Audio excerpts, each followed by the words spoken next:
안녕하세요. 저는 서울 근교에 살고 있는 30대 후반인 돌싱녀입니다. 사연을 듣다 보니 문득 나도 한번 보내볼까 싶더라고요. 그래서 제가 겪었던 일들을 사연으로 적어 보내봅니다. 예전 저처럼 미련스럽게 사시는 분들이 혹시나 계신다면 부디 제 사연을 들어보시고 용기 내시라고 전하고 싶네요. 저와 남편은 대학교 때 첫 미팅 자리에서 만나게 되었습니다.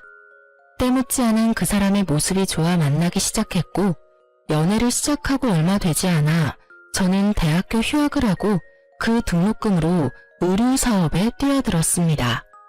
생계 목적은 아니었어요. 그냥 그 당시에는 학업보다 사업 쪽이 저한테 더 맞는다는 생각이 들었거든요. 저는 밤낮 없이 동대문을 다니며 물건을 비교 또 비교하고 어떤 시즌은 중국 시장까지 방문해 물건을 고르기도 했습니다. 그렇게 노력한 결과 제 쇼핑몰은 자리를 잡았고 그때부턴 수입도 꽤 되더군요. 자기는 공부만 열심히 해? 돈은 내가 벌 테니까. 저기요, 진짜 고마워. 내가 꼭 합격해서 호강시켜줄게. 가난한 집안의 장남인 남편은 호르몬을 모시며 공무원을 목표로 공부하고 있었고 그의 꿈에 저도 힘을 보태고 싶었어요. 그런 저를 보며 부모님은 혀를 찼지만 저는 그만큼 남편을 사랑했어요. 결국 남편은 2년 만에 합격했고 저희는 양갓집에 결혼하겠다고 알렸어요. 남편의 집에선 겹경사라며 기뻐했지만 우리 집에선 반대가 심했어요. 저희 부모님은 금액은 많진 않지만 공실이 없는 건물 2채와 지방의 땅도 조금 가지고 계셨거든요.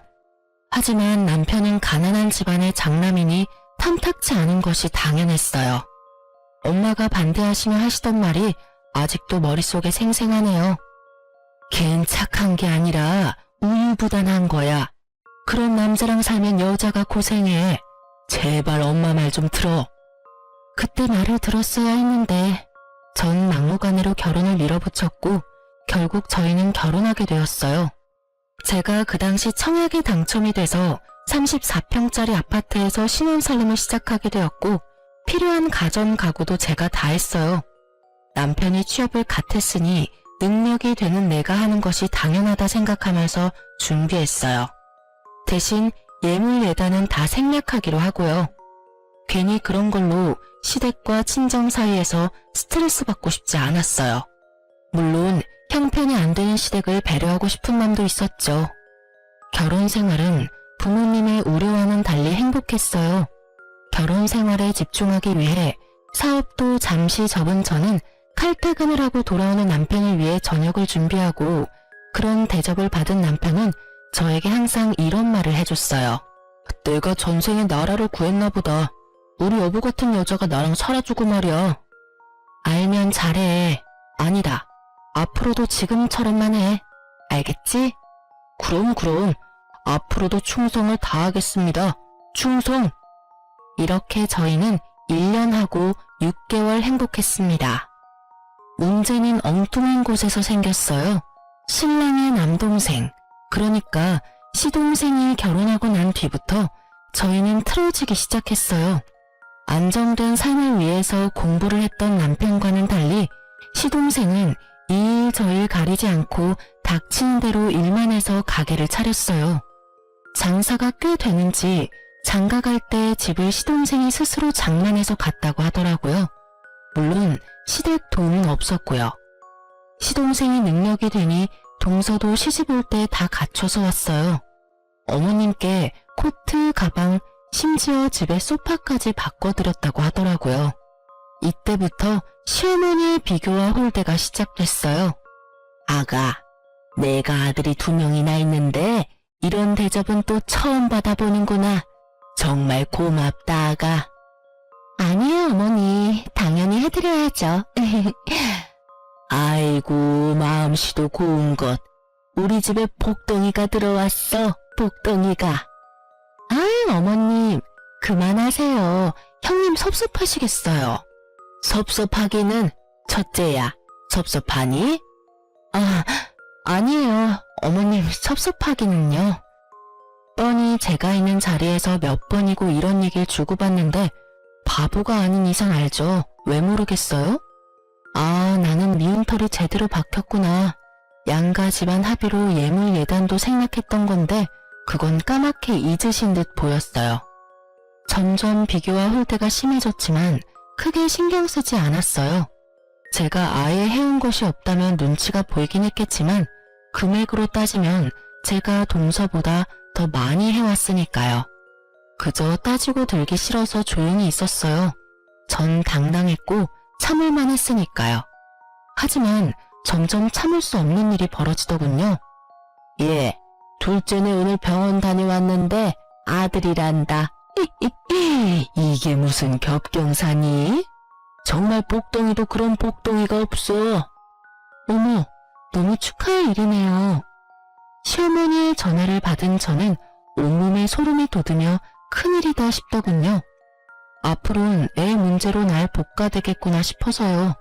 아니나 다를까 심할 때는 하루에도 몇 번씩 시어머니에게서 전화가 왔어요. 너흰 아직 소식 없니? 네, 어머니, 아직이요. 곧 생기겠죠. 곧이 언제니 대체? 너희 결혼한 지 이제 2년째다. 둘째는 떡하니 아들까지 가졌는데 명색의 장남은 소식도 없으니 너희 노력은 하고 있는 거 맞니? 혹시 각방 쓰고 그런 거 아니지? 너희 혹시 피임하니? 처음에는 조심스럽게 물으시던 소식도 시간이 지날수록 점점 선을 넘으시더군요.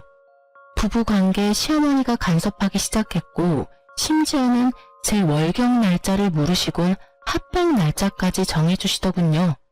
전 참다 못해 합방 날짜가 적힌 문자를 남편에게 보여주었죠. 여보, 이거 좀 봐봐. 이게 뭔데? 무슨 날이야? 어머님이 우리 합방이라고 정해주신 날짜야. 어떻게 생각해? 뭐? 우리 엄마가? 왜 그랬지? 나한테 생리 언제 하냐고 물으시더니 이렇게 문자 보내셨어. 우리 엄마가 급하긴 급한가 보네. 웃음이 나와 지금? 나는 하루에도 몇 번씩 임신 독촉 전화 때문에 스트레스 받아서 잠도 못 자는데. 미안해. 근데 좋은 게 좋은 거라고 여보가 좋게 생각해주면 안 될까? 내가 당신 그렇게 말할 줄 알아서 참고 참다가 하는 얘기야. 어머님 나한테 임신 문제로 전화하기 시작한 게 벌써 한 달이 넘었어. 정도껏 하셔야 나도 참지. 이건 해도 너무하시잖아. 내가 보기엔 걱정이 돼서 이러는 것 같은데 당신이 너무 예민하게 받아들이는 것 같아. 흥분을 조금만 가라앉히고 좋은 게 좋은 거라고 좋게 생각해보자. 응? 그놈의 좋은 게 좋은 거라고는 무슨. 지금 생각해보면 이때 그만뒀어야 했는데 그 빌어먹을 사랑이 뭔지 남편의 그 우유부단하고 흐린 판단력도 사람이 너무 착해서 상황을 너무 좋게만 생각하려고 한다 싶더라고요. 평소라면 그냥 넘어갔겠지만 다른 것도 아니고 임신 문제이기에 더 확고하게 제 생각을 말해야겠다고 생각했어요. 시어머니가 선을 넘기도 하셨고요. 예민? 내가 예민해? 입장 바꿔서 생각해봐. 우리 아빠가 당신한테 하루가 멀다 하고 전화해서 임신은 아직인지 같은 방을 쓰는지 서로 언제 잤는지 그런 걸 물어본다고 생각해봐. 심한 날엔 아침, 점심, 저녁 끼니 때마다 연락 오셔. 그런 날엔 나 밥도 제대로 못 먹어. 이래도 내가 예민하다고 생각해? 여보, 그리고 나라고 아기 가지기 싫은 줄 알아? 나도 아기 가지고 싶어. 남편을 잡고 얼마나 울었는지 몰라요. 그간의 서러움이 한 번에 밀려오면서 진짜 어린아이처럼 울었어요. 난 엄마가 당신한테 이렇게까지 하는 줄 꿈에도 몰랐어. 미안해. 내가 더 신경 썼어야 했는데 내가 어떻게 할까? 어떻게 하면 될까? 아, 당신이 말했던 병원이라도 갈까? 가자. 그까지 검사 받는 거 뭐가 대수라고. 내일 연차 쓸 테니까 당장 가보자. 정말? 당신 싫다고 했잖아. 당신이 이렇게 우는데 내가 싫은 게 대수야? 가보자. 가면 되지. 그리고 엄마한테도 내가 당장 전화할게. 그냥 하는 말이 아니었어요. 제가 본인 앞에서 시어머니께 전화를 걸더니 내일 병원 가기로 했으니 앞으로 임신 문제로 연락하지 말아달라고 아주 단호하게 말하고 전화를 끊어버리더라고요. 전 평소와 달리 확실히 내 편을 들어주는 남편의 모습에 화가 좀 풀렸어요. 그렇게 다음날 병원에 가서 검사를 받았어요. 아무래도 자연 임신을 기대하기가 좀 힘드실 것 같습니다.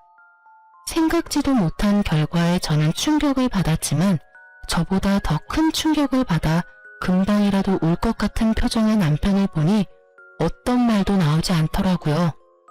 집으로 어떻게 돌아왔는지 기억도 나지 않았어요. 그냥 정신을 차려보니 거실 바닥에 우리 두 사람이 꼭 안고 울고 있었어요. 여보, 괜찮아. 부모님께는 죄송하지만 우리 둘이 행복하게 잘 살자. 요새는 일부러도 안 낳는다잖아. 그렇게 좋게 생각하자. 그렇게 말해줘서 고마워, 여보. 다시 한번 느끼지만 당신 참 멋지고 좋은 여자야. 아니야. 당신이 멋지고 좋은 사람이니까 나도 그렇게 닮아가는 거야. 우리 행복하게 잘 살자. 그렇게 저흰 부모님께는 비밀로 하고 우리만의 행복을 위해 잘 살자고 서로를 위로했습니다. 남편의 전화 때문인지 시어머니에게서 더 이상 전화도 오지 않고 나름 평화로운 날을 보내고 있었어요. 며칠째 기운 없는 남편을 위해 선물이나 사줄까 하는 생각에 휴대폰으로 검색을 하고 있었죠. 그때 시어머니께 문자가 왔어요. 아가, 내가 급해서 그러는데 1,000만 원만 좀 빌릴 수 있을까? 너무 급해서 그래. 순간 멍하더라고요. 100만 원도 아니고 1,000만 원이라니. 혹시나 보이스피싱이 아닐까 하는 생각에 전화를 걸었어요. 아가, 문자 봤니? 네, 어머님. 혹시 무슨 일 있으신 건 아니죠? 그런 건 아니고 급하게 필요한 일이 있어서 그래. 혹시 누구한테 연락을 받았다거나 협박을 받았다거나 제가 걱정이 돼서 그래요. 얘가 사람을 세상 물정 모르는 노인네로 하는 것도 아니고 내가 보이스피싱이나 당할 사람으로 보이니? 빌려주기 싫으면 싫다고 말하려무나 쉐미 바보로 만들지 말고. 에이, 어머님은 참 혹시나 해서 여쭤봤어요. 요즘 세상이 너무 흉흉하잖아요. 어머님 계좌로 보내드리면 되죠? 그럼 내 계좌로 보내주면 되지. 네, 어머님 지금 보낼게요. 확인해보세요. 금액이 너무 커서 부담스럽긴 했지만 며칠 전 적금 탄 것도 있고 해서 빌려드렸어요. 임신 문제도 좀 걸리기도 했고요. 고맙다는 말 한마디 듣지 못했지만 많이 급하셔서 인사도 잊으셨나 보다 했어요. 물론 남편에게도 따로 말을 하지 않았어요.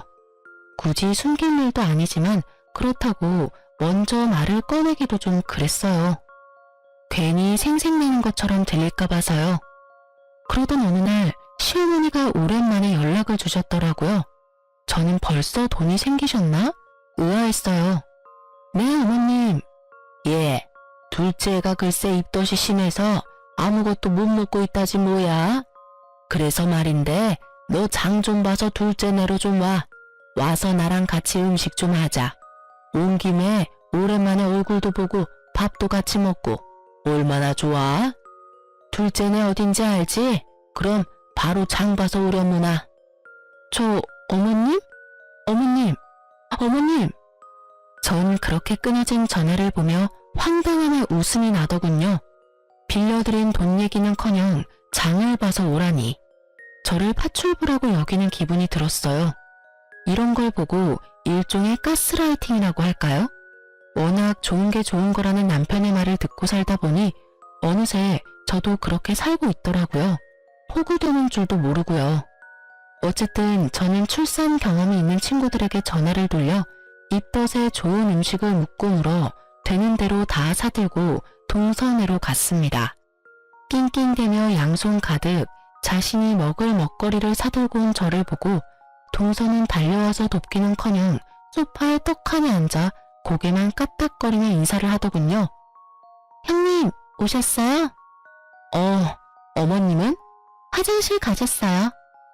여전히 앉아서 대답만 하는 동서를 보며 당장이라도 장봐온 것을 다 내팽개치고 한바탕 하고 싶었지만 뱃속의 아기를 생각하며 간신히 화를 눌렀어요. 얼마나 이를 꽉 깨물었는지 턱이 다 아려오더군요. 속으론 참을 인을 되내며 사온 재료를 주방에 두고 거실로 나왔어요. 너무 힘들어서 도저히 바로 요리를 못하겠더라고요. 거실로 나오니 아기 용품이 꽤 보였어요. 아기자기한 것이 저도 모르게 시선이 가더라고요. 아기 용품을 보고 있는데 못 보던 가방이 보였어요. 그냥 딱 보아도 구입한 지 얼마 되지 않은 에르땡땡 가방. 저도 사고 싶었던 가방이라 한눈에 딱 들어오더라고요. 동서, 저 가방 웬 거야? 원래 있었나? 아니요. 어머님이 얼마 전에 출산 선물이라고 미리 사주셨어요. 예쁘죠? 뭐? 어머님이? 네. 출산 선물로 뭐 갖고 싶냐고 물으시길래 그냥 가방이라고 했을 뿐인데 이렇게 비싼 가방을 사오셨더라고요. 어머님 진짜 대단하시지 않아요? 이렇게 비싼 가방까지 기대한 건 아니었는데. 그러니까 형님도 얼른 아들 하나 낳아요. 장손 출산 선물은 얼마나 대단하겠어요? 저는 아무 말도 들리지 않았습니다. 오로지 가방만 눈에 보이더군요. 아니, 정확히는 제가 빌려드린 1,000만 원과 그 가방이 겹쳐 보이더군요. 그렇습니다. 어머님이 저에게 급히 빌려간 1,000만 원은 알고 보니 동서 가방을 사는데 쓰였더군요. 시댁엔 저만한 가방을 사줄 만한 돈이 절대 없다는 걸 알기에 더 생각해 볼 필요도 없이 제 돈이었어요. 화가 머리끝까지 차올랐지만 정신줄을 꽉 잡고 있었어요. 여기서 이성의 끈을 놔봤자 저한테 득될 것이 없었으니까요. 심호흡을 하며 최대한 이성적으로 생각하려고 노력하고 있을 때 화장실에서 시어머니가 나오더군요. 그러면서 한 손에 들고 있던 걸레를 저에게로 던지더니 이렇게 말하는 겁니다. 예, 음식하기 전에 청소부터 좀 해라. 임산부 있는 집에 먼지가 너무 많아. 네? 전 제가 들은 말이 맞는 것인지 제 귀를 의심했습니다. 시댁 청소를 하라고 해도 불만이 터져나올 것 같은데 하물며 손아래 동서 집을 청소하라뇨. 청소 좀 하라고. 청소 모르니? 우선 거실부터 청소기 좀 밀고 걸레로 좀 닦아라. 그리고 밥 먹고 나면 안방도 좀 치우고, 아, 창틀도 더럽더라. 거기도 좀 닦고. 요새 미세먼지 때문에 난리야, 난리. 아, 청소기는 작은 방에 있더라. 그거 쓰면 된단다. 언제까지 그러고 있을 거니? 빨리 청소기부터 가져와. 제가 왜요? 제가 너무 황당해서 왜냐고 되물으니 시어머니는 동서 옆에 딱 붙어 앉아 동서 배를 만지며 대답했어요. 그럼 입덧 때문에 밥도 못 먹은 얘가 하리, 다 늙은 내가 하리. 여기 너밖에 더 있니? 좋은 게 좋은 거라고 가족끼리 돕고 살아야지. 아까부터 뭐하고 서 있니? 얼른 하고 저녁도 차려야지. 말도 안 되는 말을 말이라고 하고 있는 시어머니나 이런 말도 안 되는 상황에도 자신은 아무것도 모른다는 듯 불뚝 나온 배를 만지는 동서나 어이없기는 매한가지였어요. 시어머니의 닥달에도 제가 움직이지 않고 가만히 있자 언성을 더 높이며 말하더군요. 그러게 진작 아들 하나 낳았으면 이런 일은 없었지. 어디서 저런 무질한 게 우리 집에 들어와서 집안 대를 끊어놓고 있어? 애를 못 낳으면 이런 일이라도 해야지. 지금 해야 하는 말이지만 네가 우리 집에 시집와서 한 게 뭐가 있니? 그 말을 듣는데 순간 정신이 번쩍 들더라고요.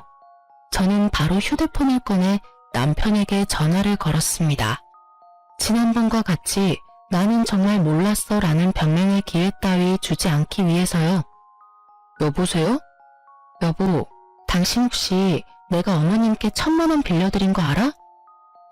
그거, 응, 알고 있어. 그렇지 않아도 내가 고맙다고 말하려 했는데. 아, 알고 있었어?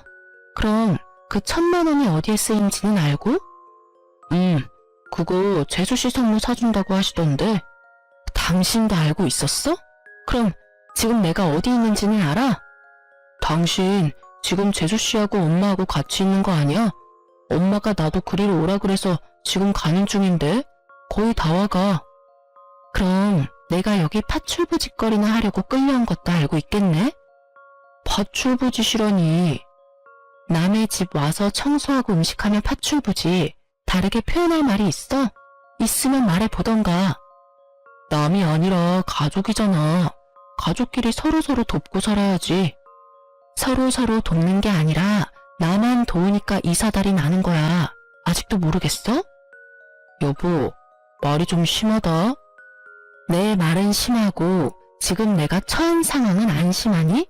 일단 끊어. 와서 얘기해. 전화를 끊고 나니 더 화가 나더라고요. 이런 것도 남편이라고.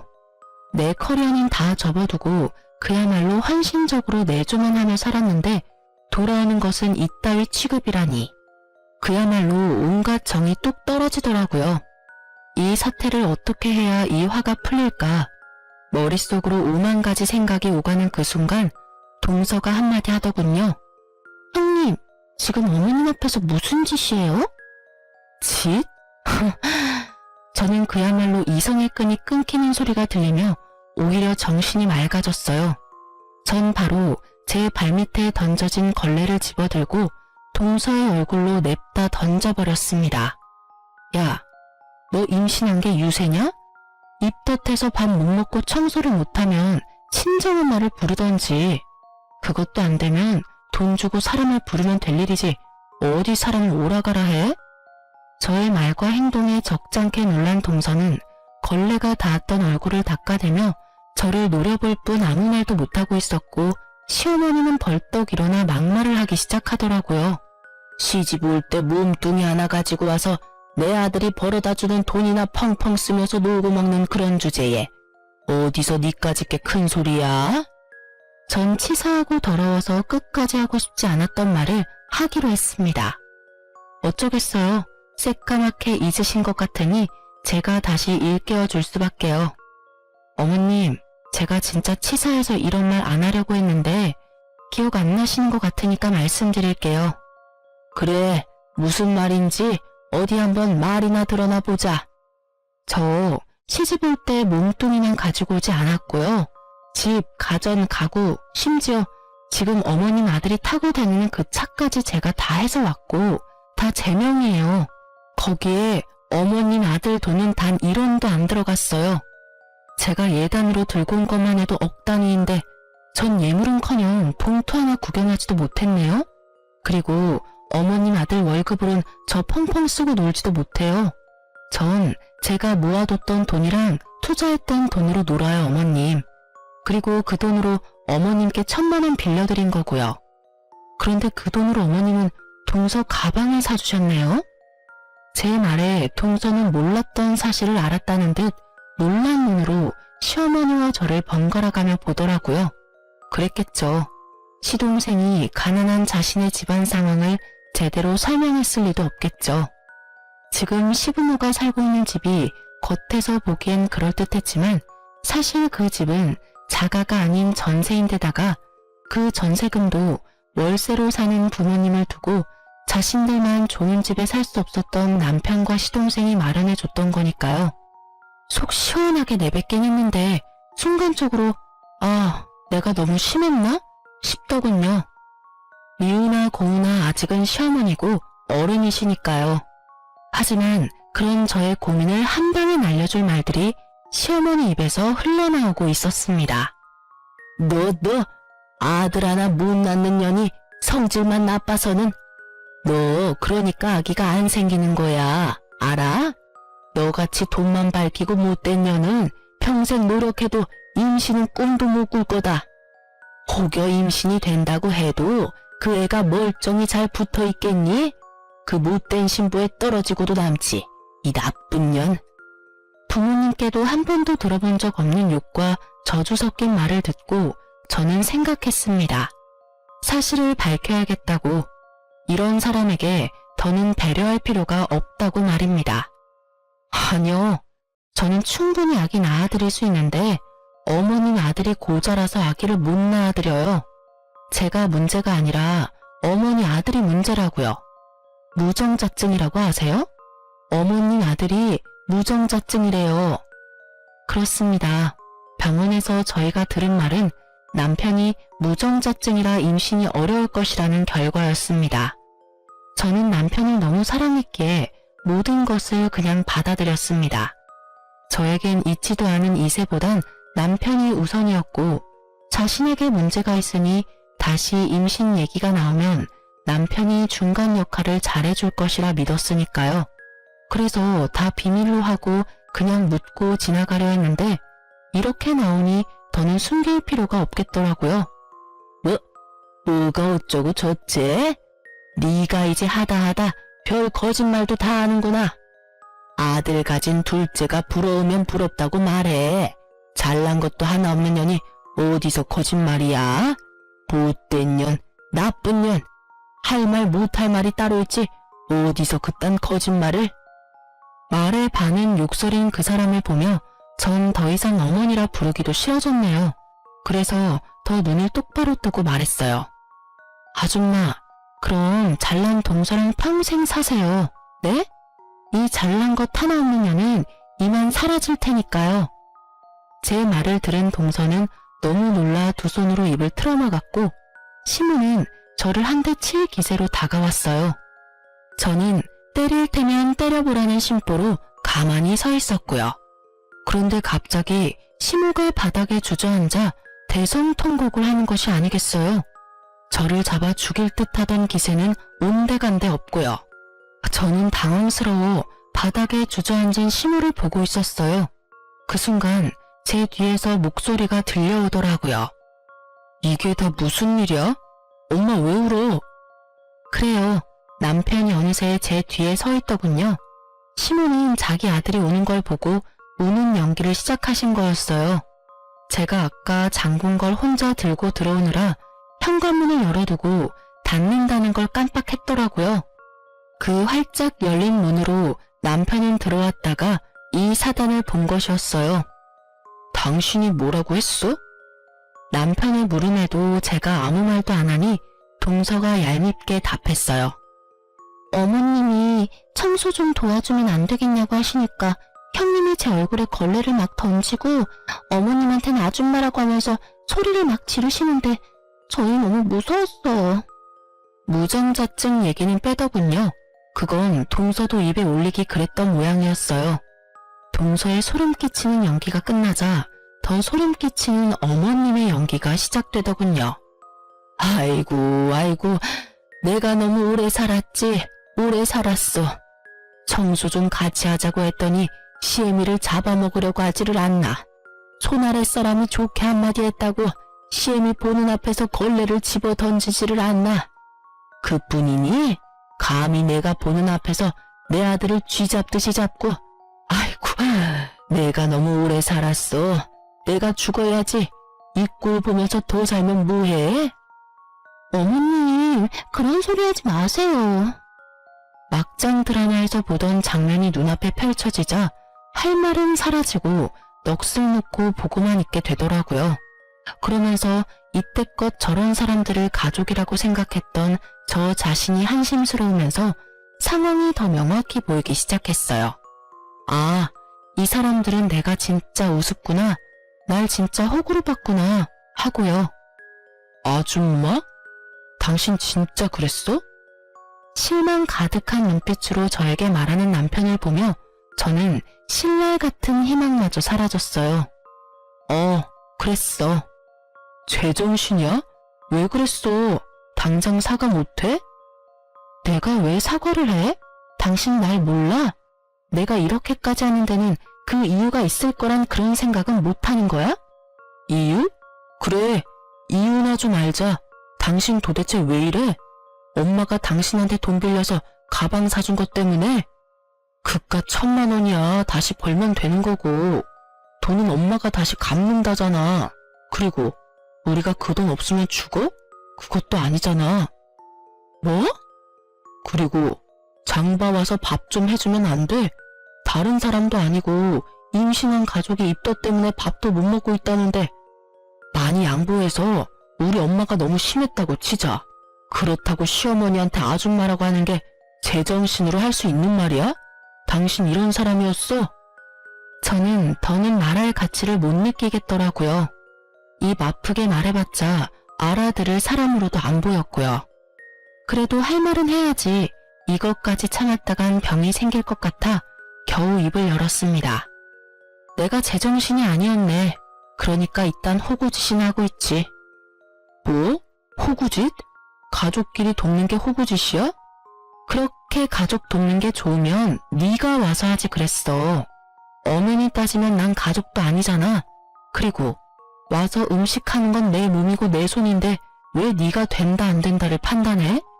네가 된다고 하면 나는 당연히 와서 청소도 하고 음식도 해줘야 해? 웃기지도 않아 진짜. 그깟 1,000만 원? 1,000만 원은 당신 돈이야? 내 돈이야. 그리고 그깟이면 네가 빌려주지 그랬어? 아, 너한텐 1,000만 원은 고사하고 500도 없지? 야, 너 진짜 말 다 했어? 아니, 아직 중요한 말을 못했어. 우리 이혼해. 난 더는 이런 취급받으면서 너랑 살 생각 없어. 그러니까 잘난 너희 가족끼리 잘 먹고 잘 살아. 당신 후회할 짓 하지 마. 후회? 참나. 큰 착각하는 것 같아서 하는 말인데 나 당신한테 손톱만큼도 미련 없어. 오히려 나 지금 기뻐. 이젠 이 지긋지긋한 집안 안 보고 살아도 된다고 생각하니까 몸이 막 깃털처럼 가볍다고. 그러니까 너나 후회하지 말고 잘 살아. 그리고는 뒤를 돌아 그대로 나와버렸습니다. 뒤에서 남편이 부르는 소리와 어머니의 욕설이 들려왔지만 다 무시했어요. 차에 탄 저는 친정을 향하며 바로 변호사를 선임했어요. 아주 비싼 돈을 주고 말이에요. 전 될 수 있으면 빠르고 통쾌하게 이혼하고 싶었거든요. 친정에 도착한 저는 최대한 한쪽에 치우치지 않으려 노력하며 상황을 부모님께 설명했습니다. 한참 동안 듣고 계시던 부모님이 말씀하셨어요. 우리 딸 많이 힘들었겠네. 따뜻한 부모님의 목소리를 듣는데 왜 그렇게 눈물이 나는지 저는 오랜만에 부모님 품에 안겨 울었어요. 진작 엄마 말 들었으면 이런 일도 없었을 텐데. 미안해 엄마. 말 안 듣고 고집 부리다가 이런 꼴이나 보이고. 눈물 콧물 범벅이 되어 말하는 저를 보며 엄마가 머리를 쓰다듬어주며 말하셨어요. 딸, 이런 꼴이면 어떻고 저런 꼴이면 어때? 넌 여전히 엄마 아빠가 사랑하는 딸인데 내 딸이 경험하지 않았으면 했던 일이긴 하지만 어쩌겠어? 이미 우리 딸이 다 보고 듣고 경험해버린걸. 그러니까 앞으로는 그 경험을 밑거름 삼아 더 좋은 길로 나아가면 되는 거야. 알겠어? 그리고 이 말을 깜빡했는데 잘했어 우리 딸. 그런 취급받으면서 결혼 생활을 이어나갈 필요 없어. 그럴 땐 그냥 박차고 나와서 새롭게 시작하면 돼. 비록 그 길이 힘들고 험할지라도 넌 다 이겨낼 수 있어. 우리 딸은 충분히 용기 있고 현명한 사람이니까. 그런 널 엄마 아빠는 믿어. 그러다 너무 힘에 부치는 날은 오늘처럼 엄마 아빠한테 와서 잠시 쉬었다가 엄마 아빠는 언제나 여기서 기다리고 있으니까. 알겠지 딸? 고마워요. 부모님을 만나보니 확실히 알겠더라고요. 저는 사랑받아 마땅한 사람이라는 것을요. 그동안 전 미련하게도 그 중요한 사실을 잊고 살았더라고요. 그간의 상처를 씻어낸 저는 변호사를 만나 상담을 진행했어요. 상담 결과 집, 차 등 제가 결혼할 때 마련했던 것은 당연히 다 제 것이고 유책 배우자는 신랑이니 위자료까지 받을 수 있다고 그러더군요. 아, 물론 빌려준 1,000만 원도 주고받은 문자가 명백한 증거가 되어 당연히 받을 수 있고요. 시어머니의 욕설과 저주에 가까운 발언은 증거나 증인이 없어 고소가 힘들 거라고 했어요. 녹음해야 했는데 그럴 정신도 없었고 동서가 증인으로 나설 일은 없을 테니까요. 위자료가 그렇게 많진 않았는데 워낙 가진 것이 없으니 빈털터리가 될 상황에 놓인 남편과 시댁 식구들이 동시에 찾아와 싹싹 빌더군요. 여보, 내가 잠시 정신이 어떻게 됐었나 봐. 당신이 나한테 어떻게 했는데. 내가 엄마 우는 걸 보고 그만 너무 흥분을 해서 미안해. 당신 기분부터 풀어줬어야 했는데. 그래, 아가, 내가 미안하단다. 나는 아기 걱정에 그만. 내가 너무 심했어. 사과하마. 형수님, 죄송해요. 저라도 말렸어야 했는데. 형님, 아프세요. 제가 임신 때문에 너무 예민해져 있어서 버릇없게 굴어서 죄송해요. 이미 떠난 마음은 그 어떠한 말로도 돌아오지 않더라고요. 잘못을 비는 모습도 진심으로 느껴지지 않았고요. 그저 어떻게 하면 이 지긋지긋한 상황을 끝낼 수 있을까? 이 생각뿐이었습니다. 그래서 저는 뭐 아니면 도라는 마음으로 아무것도 녹음되지 않은 휴대폰을 들이밀며 말했습니다. 당장 다들 돌아가 주세요. 그렇지 않으면 그날 어머님께서 저한테 욕하시고 심하게 말씀하신 거 이 휴대폰에 낱낱이 녹음되어 있는데 이것까지 변호사님께 제출해서 고소 진행해달라고 할 겁니다. 알겠어요? 그까짓 걸로 고소가 되는 줄 아니? 그리고 내가 욕을 언제 했다고 그래? 고소가 된다고 하더라고요. 저희 변호사님이. 그래서 하는 김에 같이 고소하려다가 그래도 살았던 정이 있어서 고소는 하지 않겠다고 했는데 제가 또 실수한 것 같네요. 어머님이 입에 담지도 못할 욕설과 모진 말들을 잊으신 걸 보니깐요. 원하신다면 한번 들어보실래요? 저도 한번 들려드리고 바로 고소 진행하죠 뭐.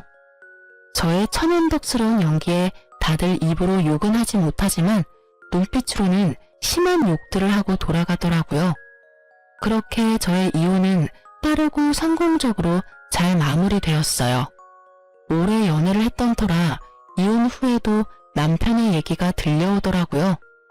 그때 그 집 문이 활짝 열려 있어서 앞집 옆집 사람들이 싸우는 거 다 들었다더라. 너희 시댁, 아니 시댁이었던 집이랑 동서네랑 한 동네였잖아.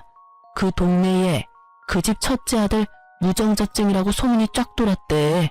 거기에다가 그 시어머니였던 사람이 너한테 막말하면서 욕한 것도 소문이 쫙 돌아서 한동안 난리 났었어. 뭐 그런 뻔뻔한 집안이 다 있냐고. 그러니 그 동네에서 계속 살 수 있겠니? 아파트는 헐값에 그냥 처분하고 시댁집도 이사했다고 하더라. 우리 친구들 사이에도 소문 쫙 나서 네 전남편 재혼은커녕 모임도 못 나온다 그러더라. 요즘엔 본가 들어가서 살고 있다나 봐. 하긴 너한테 위자료 주고 집 얻을 돈이나 있겠어? 그러게 좀 잘하고 살지. 너 같은 복덩이가 어디 있다고. 그러게나 말이다. 너희 부모님은 뭘 하셔?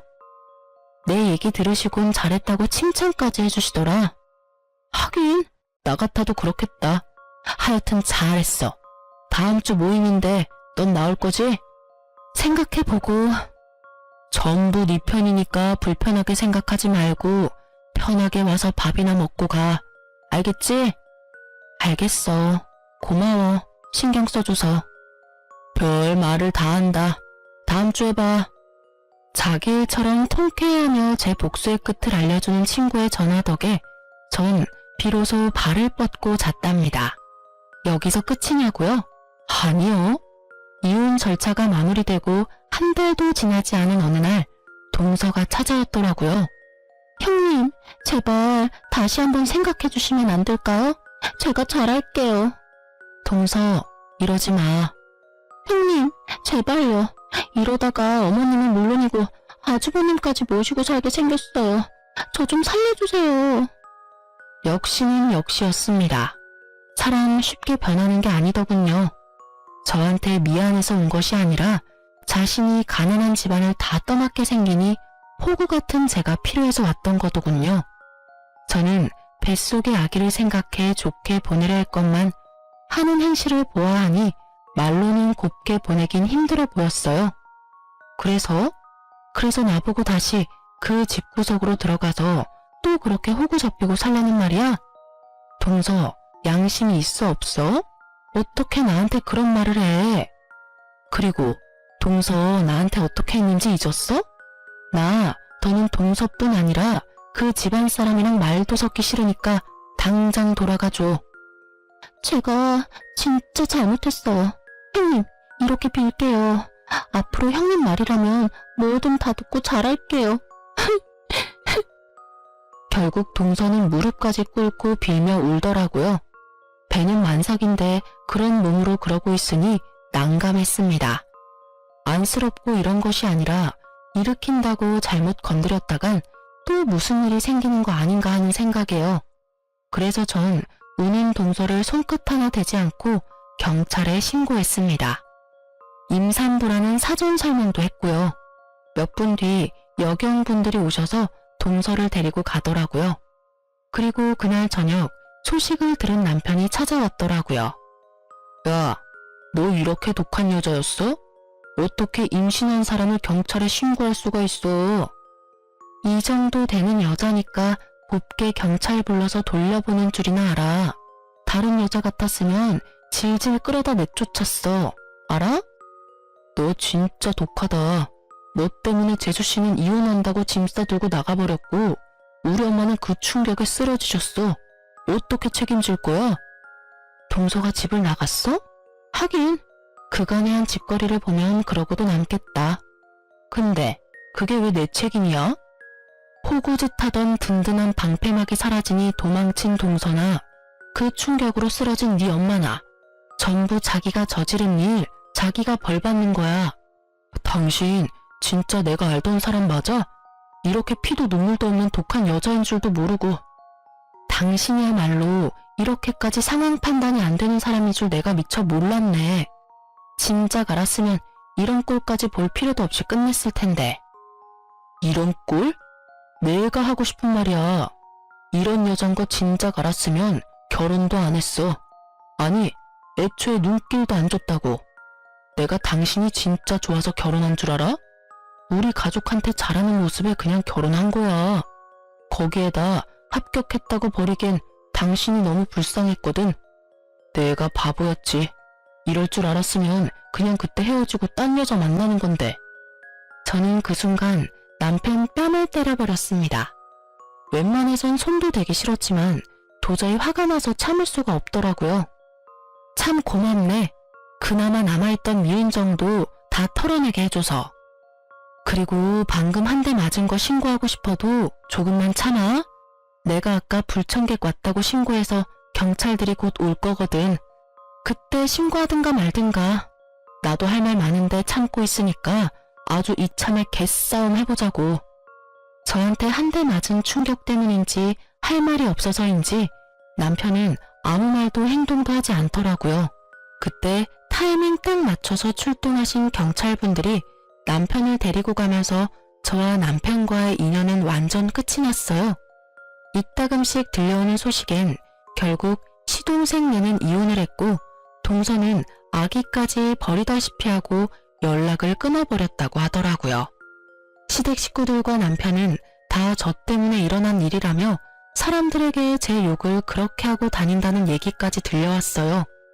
전 얼굴도 들고 다니지 못하게 남편 회사에도 소문을 쫙 내버릴까 하고 잠시 고민했지만 그러진 않았어요.